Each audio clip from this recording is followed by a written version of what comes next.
Hey, Clinton, big fan here. Discovered your channel shortly after I wrote the entrance exam, and yeah, a lot of stuff you've covered on your videos. Great help. I mean, I remember writing the. Isn't this funny? I didn't do this podcast to do this stuff, but I guess I'm helping out a couple of people. I know my stories, my examples. Like when I talk about the test, the RCMP test, I talked about the midterm. I might have talked about the final too. It's not going to give you a bunch of answers, but maybe it'll give somebody one answer that will allow for them to pass it. Maybe some of my stories, my tips. I don't know. It's like the other caller said, it's hard to answer these things. It's not, I can't really help you, but maybe you pick up something. I remember writing the entrance exam, and I think I was kind of stupid because some of the words on there I had never seen before, and you covered that in an episode shortly after. No, I didn't understand the vocabulary. I took the test, I don't know, 6 or 7 times, and I never once understood the vocabulary. And the spelling was so dumb.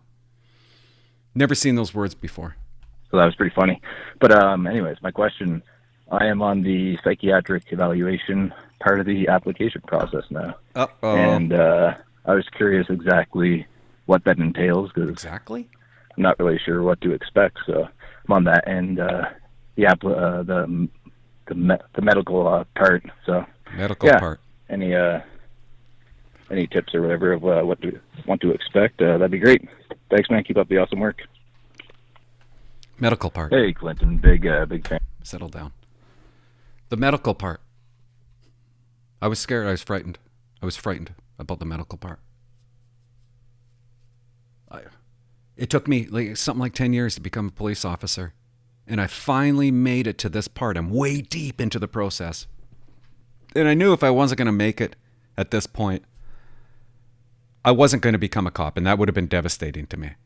And I knew for a fact that I had AIDS. Because who didn't back then, right? We all thought, when Magic Johnson got it, I guarantee you, every kid thought that they had AIDS.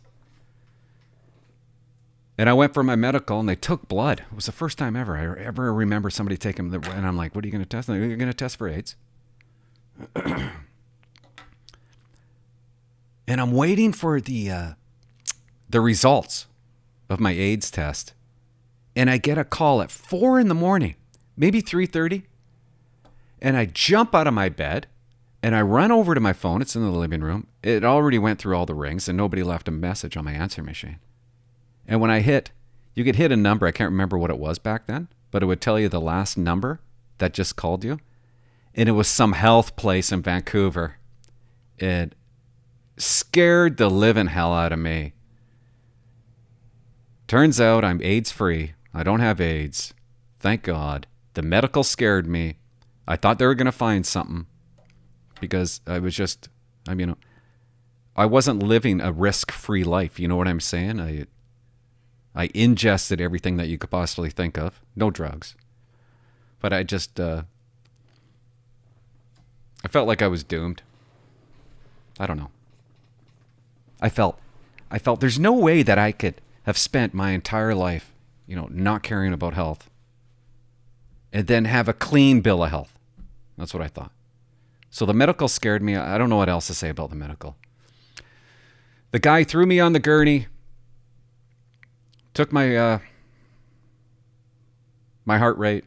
I did some combat breathing. It scared him because it totally lowered everything. I remember that part. That's not going to help you at all. I was scared because I had a bunion. I thought they were not going to allow me to. And I had a heart murmur. And I thought they were going to boot me out. I thought there's no way I'm going to pass a medical, but I passed a medical. Then it came to the psychological. You want to hear my story about the psychological?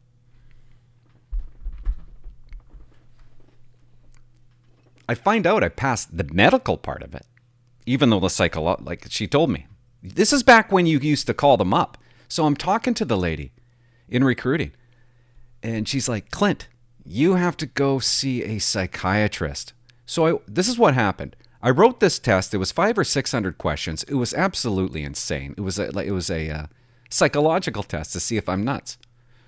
And then she gets the results and calls me and says, now, okay, because your test was so bad, you have to now sit down with a psychologist, which I've never done in my life. And I'm like, Pam, what's going on? I think her name was Pam. I'm just making up that name. But what's going on? Why? Why, Pam? And I'm freaking out. I'm freaking out. Because it was really the only hiccup that I had. And she goes, Clint, I can't really tell you, but you just have to sit down with a psychologist for a few hours and we'll go from there. And I'm like, I really pressed her. And she goes, okay, well, your test came back because there's so many graphs, right? It comes back in graphs, and my graph spiked at defensive. It came back that you were defensive, which I was back then. Maybe I still am. I'm like, okay. But that wasn't the main problem. She's not telling me the main problem because she can't tell me the main problem. I got to find it out on my own.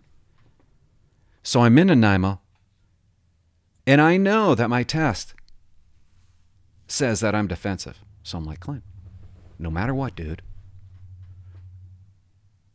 do not look defensive. We sit down and we start talking, and this guy was really arrogant. He said, well, why do you want to become a police officer? And I'm like, really, dude? I already took the interview. Are you going to interview me now? That's what I remember thinking that. And, I said, I want to help people. I lied. I wanted to drive fast is what I wanted. And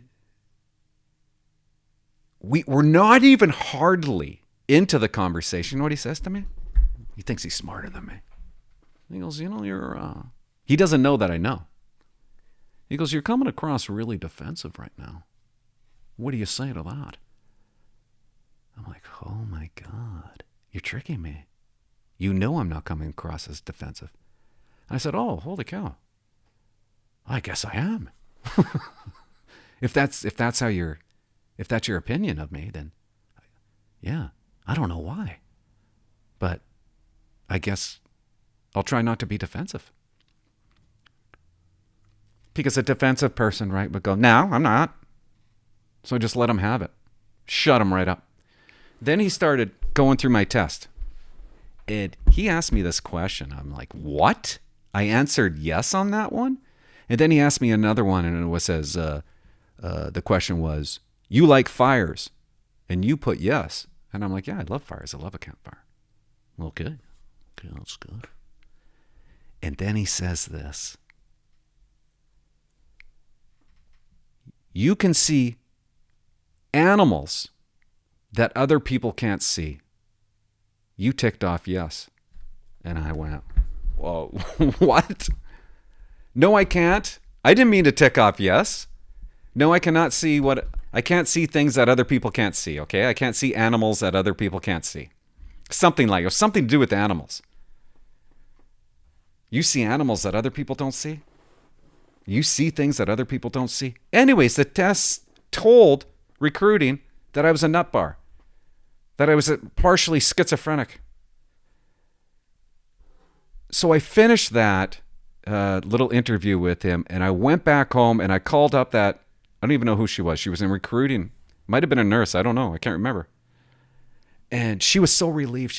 I go, do you know, I wrote down yes to I see things that other people don't see. And she goes, I know, Clint, I couldn't say anything to you. Clint, I am so relieved. She genuinely was relieved that I wasn't crazy. But it's supposed to be the easiest part, but I made it the most difficult part. And then after the background check, my file sat down there for week after week after week, month after month after month. And every time I called her up, she'd go, it's downstairs being read. It needs some final signatures. Every week I would call her and she'd say the same thing. This is a different lady. Thanks for your call. Hey, Clint. If you enjoyed that short bag of dicks, you can watch the full episode right here.